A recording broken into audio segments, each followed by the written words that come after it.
بالله من الشيطان الرجيم بسم الله الرحمن الرحيم وأنتم الأعلون إن كنتم مؤمنين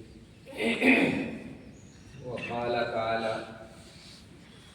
وجوه يومئذ ناظرة إلى ربها ناظرة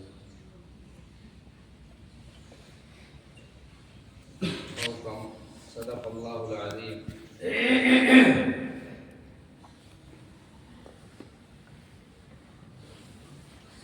علماء کرام، عزیز بچوں، یہ 26 جنوری کا پروگرام ہے جس کو یوم جمہوریت سے یاد کیا جاتا ہے۔ یہ سینکڑوں نہیں لاکھوں اور ہزاروں قربانیوں کے بعد یہ دن ہمیں نصیب ہوا ہے۔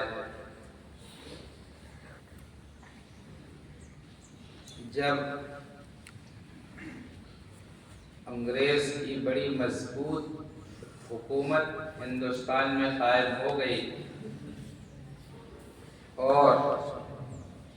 کبھی ہندوستان کا پیسہ 1 روپیہ انگلینڈ کے آج کے پاؤنڈ سے زیادہ انگلینڈ میں شمار کیا جاتا تھا۔ اس زمانے میں بھارت کو سونے کی چڑیا کہا جاتا تھا۔ دیکھا جب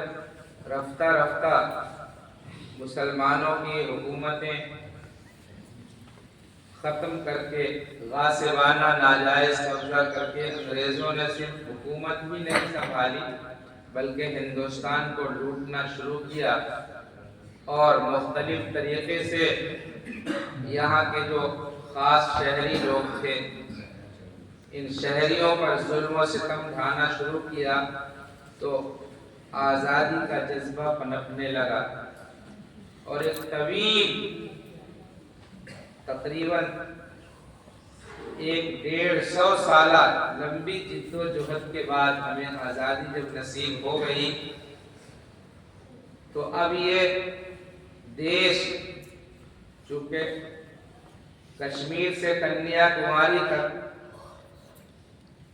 انگریزوں کے زمانے میں مختلف علاقوں میں چونکہ نوابوں کی حکومت تھی، گجرات کی الگ حکومت تھی، ادھر بنگال کی الگ حکومت تھی،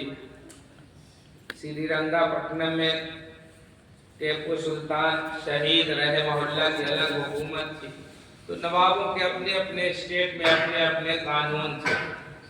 لیکن اب پورا بھارت ایک دستور سے ایک قانون سے چلے، کیسے چلے؟ اس کے لیے اس دور کے آزادی کے بعد کے بھارت کے دانشوران قوم جو مختلف مذاہب سے تعلق رکھتے تھے ان کی ایک تنظیم بنی، ایک کمیٹی بنی اور اس کمیٹی نے بحث و تمہیز کے بعد کچھ ضابطے اور اصول بنائے آپس میں مل کر کے کیسے رہنا ہے، اپنے اپنے مذہب کی آزادی کے مطابق عمل بھی کریں اور آپس میں مل کر امن پسندی کے ساتھ رہیں بھی۔ یہ دستور کسی حکومت نے نہیں دیا ہمیں یا کسی عدالت نے نہیں دیا، عوام سے، پیپل ٹو پیپل بیٹھ کر کے ان کے نمائندوں نے لمبی 3 سال کی محنت کے بعد بحث و تمہیز کے بعد یہ دستور بنا اور یہ دستور پھر نافذ کیا گیا بحث و تمہیز کے بعد 26 جنوری سے۔ اس لیے اس 26 جنوری کو یوم جمہوریہ کے طور پر ہم یاد کرتے اور مناتے ہیں۔ یہ جو ہمیں رہنے کا اپنی آزادی کے ساتھ حق حاصل ہے یہ کوئی بھیک نہیں ہے، کسی کے رحم و کرم پر نہیں ہے، قربانیوں میں ہم سب سے آگے آگے رہیں.